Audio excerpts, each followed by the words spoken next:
नमस्कार, news at 4 में आप सभी का स्वागत है। मैं हूं आपके साथ अनु सिंह। खबरों की शुरुआत करेंगे प्रयागराज से। एक बड़ी खबर, जहां निर्माणाधीन मकान के पास दीवार गिरने का मामला, जिसमें मलबे से एक मजदूर का शव निकाला गया है। एसडीआरएफ की टीम ने मजदूर का शव बाहर निकाला है।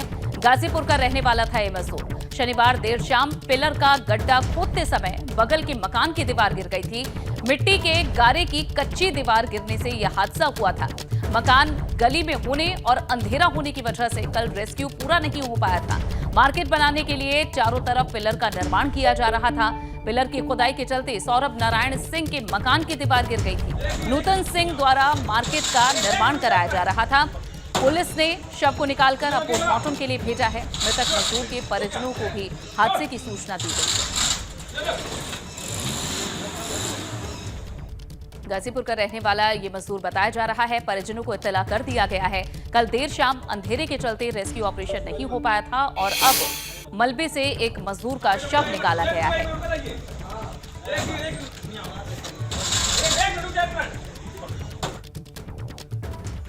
और एक बड़ी खबर कन्नौज से, जहां एबीपी गंगा की खबर का असर हुआ है। अवैध खनन को लेकर हुए हंगामे पर कार्रवाई अब हुई है, जहां आरोपी को कोतवाली से छुड़ाकर ले जाने का यह मामला है। कोतवाली प्रभारी, चौकी इंचार्ज और सिपाही सस्पेंड हुए हैं। जांच में दोषी पाए जाने पर एसपी ने कार्रवाई की है। एबीपी गंगा की खबर का ये बड़ा असर कन्नौज में। आरोपी को कोतवाली से छुड़ाकर ले जाने का ये मामला है, जहां अब कोतवाली प्रभारी, चौकी इंचार्ज और सिपाही को सस्पेंड कर दिया गया है। जांच में ये दोषी पाए गए, जिसके बाद एसपी ने ये कार्रवाई की है। इस वक्त की ये बड़ी खबर।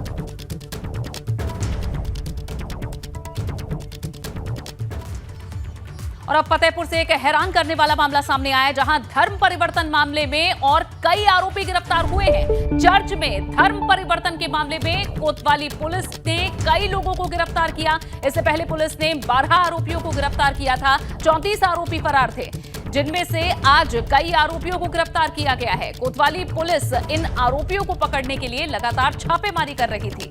बाकी आरोपियों को पकड़ने के लिए तेजी से अभियान चल रहा है। इस मामले में कुछ और लोगों की गिरफ्तारी हुई है। चर्च में धर्म परिवर्तन के मामले में कई और आरोपी अब गिरफ्तार किए गए हैं। फतेहपुर का यह मामला, जहां धर्म परिवर्तन के मामले में लगातार पुलिस गिरफ्तारी के लिए प्रयास कर रही है और अब इस मामले में कई और आरोपियों की गिरफ्तारी हुई है। चर्च में धर्म परिवर्तन के मामले में कोतवाली पुलिस ने कई लोगों को गिरफ्तार किया। इससे पहले 12 आरोपियों की गिरफ्तारी हुई थी। 34 फरार थे और अब इनमें से कुछ और लोगों को पकड़ा गया है।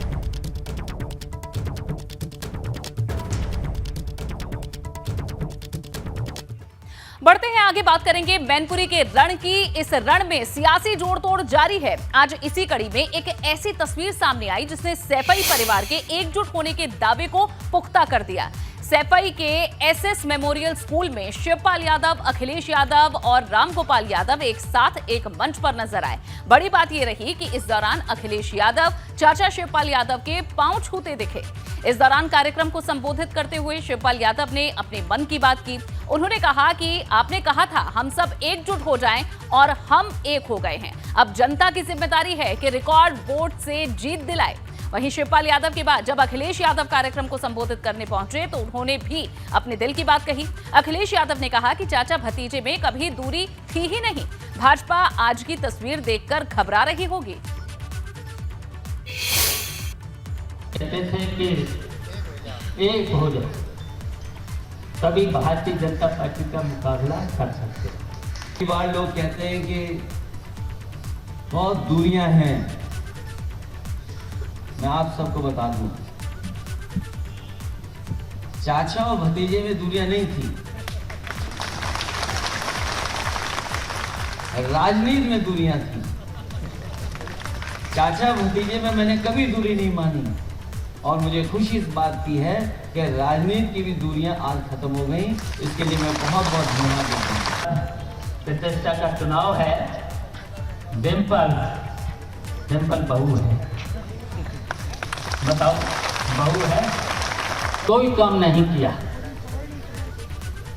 गरीबी को बढ़ावा दिया, बेरोजगारी को बढ़ावा दिया, भ्रष्टाचार को बढ़ावा दिया और पूरे प्रदेश की जनता को परेशान करने का काम किया है। घबराहट तो बीजेपी को हो रही होगी, और इसलिए भी घबराहट हो रही होगी कि वो जानते हैं कि जसवंत नगर ने अगर मन बना लिया और करहल साथ चल दिया, मैनपुरी ठीक हो गई, किसनी के लोग मन बनाए बैठे हैं और भूगांव भी जीतने जा रहे हैं, तो सोचो परिणाम क्या होगा इस बार। और सैफई से ही एक और अहम खबर आपको दे दे, परिवार के एकजुट होने पर आदित्य यादव बोले हैं। परिवार के एक होने के दिखेंगे दूरगामी परिणाम, ये आदित्य यादव का कहना है। एकता उपचुनाव तक नहीं, लोकसभा चुनाव में भी दिखेगी।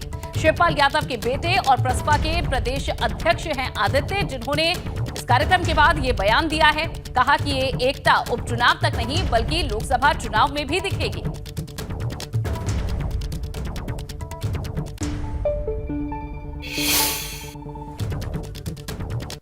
जसवंत नगर विधानसभा में ब्लॉक सैफई की कार्यकर्ता सम्मेलन की बैठक, जिसमें हमारे ब्लॉक अध्यक्ष, बूथ अध्यक्ष, सेक्टर प्रभारी, ब्लॉक अध्यक्ष, सभी कार्यकर्ता जो मुख्यतः से हमारे बूथों पर रहते हैं, उनको बुलाया गया था मार्गदर्शन के लिए।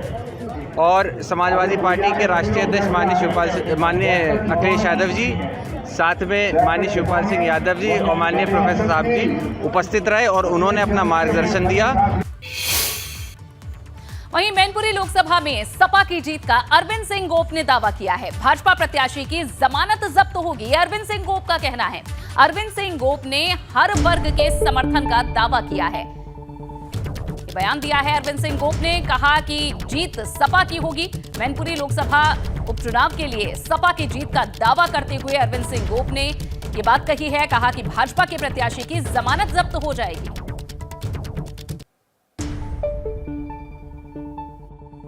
हम 96 के चुनाव में आ रहे हैं 15-20 दिन, इसके बाद धर्मेंद्र जी चुनाव, सबके चुनाव हम लोग रहते हैं।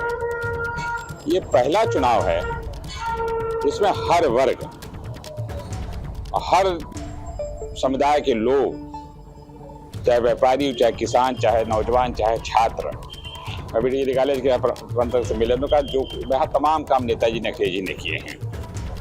ये चुनाव जनता लड़ रही है, और जब जनता चुनाव लड़ती है तो बड़ा परिवर्तन होता है। नेताजी को श्रद्धांजलि देने के लिए पूरा मैनपुरी खड़ा है। नेताजी देश के बहुत बड़े नेता थे। हम जितने लोग माननीय विधायक सब लोग खड़े हैं, सब लोग नेताजी के राजनीति में पैदा हुए लोग हैं। मेरा ये मानना है कि आजाद भारत का सबसे ऐतिहासिक चुनाव होने जा रहा है। वहीं परिवार के एकजुट होने पर सैफई के प्रधान रामफल वाल्मीकि का कहना है कि डिंपल इस बार जीत का वर्ल्ड रिकॉर्ड बनाएंगे। परिवार में कहीं कोई दूरी नहीं है। बात करने के लिए हमारे साथ हैं सैफई के ग्राम प्रधान रामफल वाल्मीकि जी। सर, क्या देख रहे हैं आज जिस तरीके से आज अखिलेश जी मंच पर आए, उन्होंने शिवपाल जी के सबसे पहले चरण स्पर्श की और कहा कि पूरे चाचा जी का पूरा सहयोग इस इलेक्शन में मिल रहा है। वहीं शिवपाल जी ने भी कहा कि मैंने नेताजी को कभी निराश नहीं किया, तो डिंपल जी के लिए पूरी तरह से मैं जी जान से जुटा हुआ हूँ। क्या कहना चाहेंगे? बार मैं सैफई का प्रधान रामफल वाल्मीकि हूँ। मैंने पहले भी कहा था कि परिवार में किसी तरह की कोई भेद नहीं है। राजनीतिक मतभेद हो सकते थे, लेकिन आज आदरणीय राष्ट्रीय अध्यक्ष जी ने स्वयं कह दिया कि चचा भतीजे में किसी तरह की कोई फर्क नहीं था, कोई भेद नहीं था। राजनीति में दूरियां थी, राजनीति में थोड़ी दूरियां थी, वो भी सब मिट गई।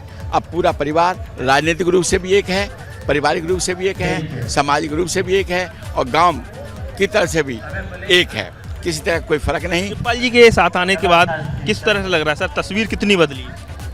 माननीय, मैं एक बात कहना चाहता हूँ। जसवंत नगर विधानसभा हमेशा नेताजी की थी, नेताजी की कर्मभूमि रही थी मैनपुरी। इसलिए आज जो प्रोग्राम हुआ, इससे साफ है कि जनपद मैनपुरी में और जसवंत नगर विधानसभा में किसी तरह का रत्ती भर कोई फर्क नहीं है। एक जाई वोट पड़ेगा, और हमारी बहु पुरानी श्रीमती डिंपल यादव, जो राष्ट्रीय अध्यक्ष अखिलेश यादव की धर्मपत्नी है, पूर्व मुख्यमंत्री जी की धर्मपत्नी है, वो इतने बहुमत से जीतेंगी कि वर्ल्ड रिकॉर्ड हो जाएगा। राम जी, क्या लग रहा है, आप वर्ल्ड रिकॉर्ड की बात कर रहे हैं, मैनपुरी की जो भी सैफई के लोग यहाँ पहुँचे थे, तो शिवपाल जी ने कहा कि हमने नेताजी को कभी निराश नहीं हुआ, तो अब क्या लग रहा है कि अभी 22 तारीख को एक प्रोग्राम और होने वाला है नेताजी के जन्मदिवस के उपलक्ष्य में, तो कहीं ना कहीं एक मैसेज और चला जाएगा, 5 तारीख तक सारी चीज़ें सब ऑल वेल हो जाएंगी। मानवर 22 तारीख को नेताजी का जन्मदिन है, पूरे सब लोग इकट्ठे होंगे, पूरा परिवार इकट्ठा होगा, पूरे जनपद के लोग इकट्ठे होंगे, इटावा मैनपुरी के सारे कार्यकर्ता इकट्ठे होंगे जो नेताजी के चाहते हैं। इसलिए पूरा साफ है कि पूरा परिवार एक है, राजनीतिक रूप से भी, पारिवारिक रूप से भी, किसी तरह का कोई फर्क नहीं है। सैफई से नेत्र उपाध्याय, ABP गंगा। और अब एक और बड़ी खबर आपको दे दें, यूपी में उपचुनाव को लेकर डिप्टी सीएम केशव प्रसाद मौर्य ने एक ट्वीट किया है, जहां अखिलेश यादव पर तंज कसते हुए केशव प्रसाद मौर्य ने ट्वीट किया है। ट्वीट में लिखा है कि सपा मुखिया अखिलेश यादव जी सहित जब से प्रधानमंत्री श्री नरेंद्र मोदी जी और भाजपा राष्ट्रीय नेतृत्व ने भाजपा का प्रदेश अध्यक्ष फिर लगातार दूसरी बार उप मुख्यमंत्री बनाया, मेरे लिए अपमान भरे शब्दों का प्रयोग सदन में भी सड़क पर भी करते हैं, इसका बदला कमल खिलाकर लोकतांत्रिक ढंग से लें। ये केशव प्रसाद मौर्य का ट्वीट है उपचुनाव को लेकर। मैनपुरी में समाजवादी परिवार के कार्यक्रम पर डिप्टी सीएम ब्रजेश पाठक ने तंज कसा है। ब्रजेश पाठक ने कहा है कि मैनपुरी में जीत भाजपा की होगी, उनके पास कुछ बचा नहीं है। मैनपुरी उपचुनाव को लेकर बीजेपी ने भी पूरी ताकत झोंकी है, लेकिन आज मैनपुरी में शिवपाल यादव, अखिलेश यादव, प्रोफेसर राम गोपाल यादव एक मंच पर दिखे। हमारे साथ उप मुख्यमंत्री ब्रजेश पाठक जी, आज पूरा यादव परिवार एक साथ दिखे। वो उनकी पार्टी का मामला है, लेकिन भारतीय जनता पार्टी आदरणीय प्रधानमंत्री नरेंद्र मोदी जी की गरीब कल्याण नीतियों लेकर जन जन में है। लॉ एंड ऑर्डर के लोग सराहना कर रहे हैं आदरणीय योगी जी का। भाजपा ही जीतेगी, कमल खिलेगा प्रचंड बहुमत से। शिवपाल यादव ने वहाँ मन से कहा कि बीजेपी सरकार में घूस भ्रष्टाचार और बढ़ गया। उनका इंटरनल मामला है। भारतीय जनता पार्टी शुचिता के साथ एक एक कार्यकर्ता को लेकर आदरणीय प्रधानमंत्री नरेंद्र मोदी गरीब कल्याण योजनाओं को जन जन तक पहुंचा रही है। लॉ एंड ऑर्डर की लोग सराहना कर रहे हैं, बीजेपी ही जीतेगी। कह रहे हैं बीजेपी सबसे झूठी पार्टी है। तो उनको अच्छी तरह पता है उनके साथ क्या हुआ। तो यह आपने सुना, क्या कहना है उप मुख्यमंत्री ब्रजेश पाठक का। साफ तौर पर कह रहे हैं कि मैनपुरी में जो उपचुनाव हो रहा है उस उपचुनाव में बीजेपी ही जीत हासिल करेगी। कैमरा जीतन के साथ अंबर शुक्ला, गंगा, लखनऊ। और चलिए अब बात करते हैं खतौली विधानसभा उपचुनाव की, जिसके लिए जयंत चौधरी ताबड़तोड़ चुनावी प्रचार कर रहे हैं। आज यहां अखलाकपुरा में उन्होंने नुक्कड़ सभा की, जिसके बाद भाजपा सरकार पर जमकर हमलावर भी दिखे। उन्होंने कहा कि सरकार इनकी है, जीत गए तो फर्क नहीं पड़ेगा, लेकिन हम जीत गए तो फर्क पड़ेगा, इनकी आंख खुल जाएगी।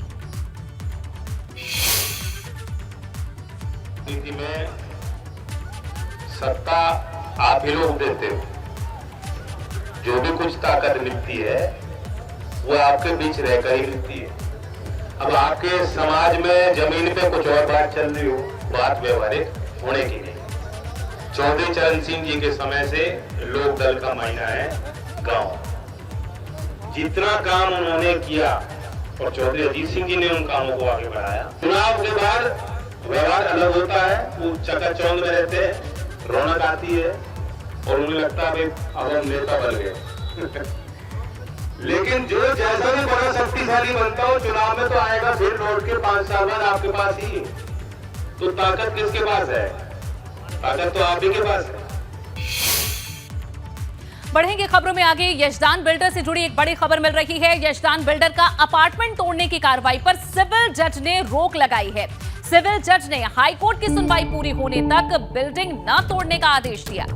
लखनऊ विकास प्राधिकरण के अधिकारी अपार्टमेंट तोड़ने की कार्रवाई कर रहे हैं, जिसके बाद अब ये सुनवाई हुई है। यशदान बिल्डिंग तोड़ने के सिलसिले में ये बड़ी खबर आपको दे रहे हैं, जहां अपार्टमेंट तोड़ने की कार्रवाई पर सिविल जज ने रोक लगा दी है। सिविल जज ने हाईकोर्ट की सुनवाई पूरी होने तक बिल्डिंग न तोड़ने का आदेश दिया है। लखनऊ विकास प्राधिकरण के अधिकारी अपार्टमेंट तोड़ने की कार्रवाई कर रहे हैं, जिसके बाद अब ये फैसला दिया गया है कि हाईकोर्ट की सुनवाई जब तक पूरी नहीं होती तब तक लखनऊ विकास प्राधिकरण अपार्टमेंट तोड़ने की कार्रवाई ना करे। सीएम योगी ने लोक सेवा आयोग द्वारा चयनित स्टाफ नर्स को नियुक्ति पत्र बांटे। इस दौरान सीएम योगी ने कहा कि हमारी सरकार में भर्तियां पारदर्शी हो रही हैं। सरकार ने 5 साल में 5 लाख नौकरियां दी हैं। 1354 स्टाफ नर्सेज का एक साथ चयन उत्तर प्रदेश लोक सेवा आयोग के द्वारा पारदर्शी तरीके से करने के उपरांत आज स्वास्थ्य विभाग के द्वारा उन्हें नियुक्ति पत्र वितरण का एक कार्यक्रम यहां पर आयोजित किया गया है। इतनी नौकरियां कभी नहीं निकली। शिक्षकों की नियुक्ति का हो, बेसिक शिक्षा परिषद में 1,26,000 से अधिक नियुक्तियां हुई। माध्यमिक शिक्षा में 40,000 से अधिक नियुक्तियां हुई। पुलिस में 1,60,000 से अधिक भर्तियों की प्रक्रिया को पारदर्शी तरीके से संपन्न किया गया। 25 करोड़ की आबादी का उत्तर प्रदेश बोलता है, एक साथ चलता है, एक साथ निर्णय लेता है, उसके परिणाम भी उसी रूप में हम सबके सामने देखने को मिलते हैं।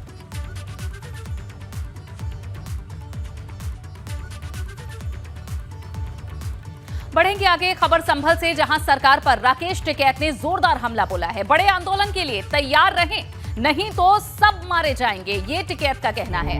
देश में किंग जॉन पैदा हो गए थे, अब देश उत्तर कोरिया की तरह बनेगा। किसान, मजदूर और आदिवासियों को बर्बाद करेगी सरकार, ये राकेश टिकैत ने कहा है। दरअसल राकेश टिकैत ने ये सब बातें तब कही जब वे किसान महापंचायत को संबोधित करने जा रहे थे। यहां रुकने पर राकेश टिकैत का स्वागत हुआ और मीडिया से बात करते हुए उन्होंने सरकार पर जोरदार हमले किए।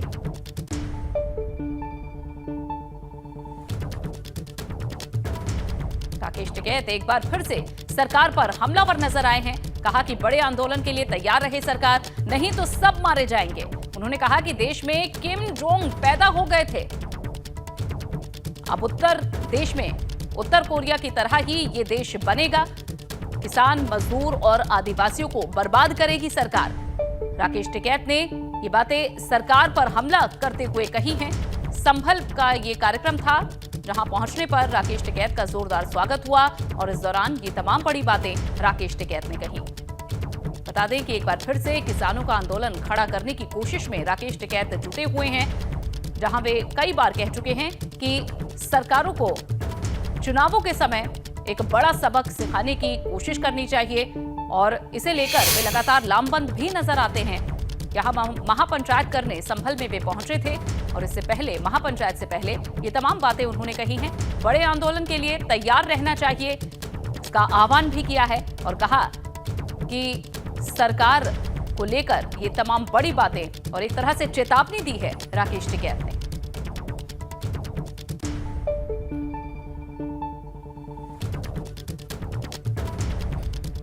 इस वक्त की ये बड़ी खबर तस्वीरों के साथ आपको दिखा रहे हैं। संभल कार्यक्रम में पहुंचे महापंचायत के राकेश टिकैत, उससे पहले उन्होंने जोरदार हमला सरकार पर बोला है।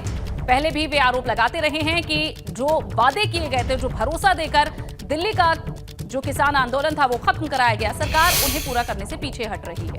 किसान और मजदूर को पूरा बर्बाद करेंगे, आदिवासियों को बर्बाद करेंगे, जो दुकानदार हैं ये भी खत्म होगा। एक बड़ा आंदोलन देश में फिर होगा, उसके लिए सबको तैयार रहना चाहिए, नहीं तो सब मारे जाएंगे। कोरिया बनेगा, किंग जोंग पैदा होंगे देश में। और चलिए इसी के साथ न्यूज़ एट 4 में फिलहाल के लिए बस इतना ही।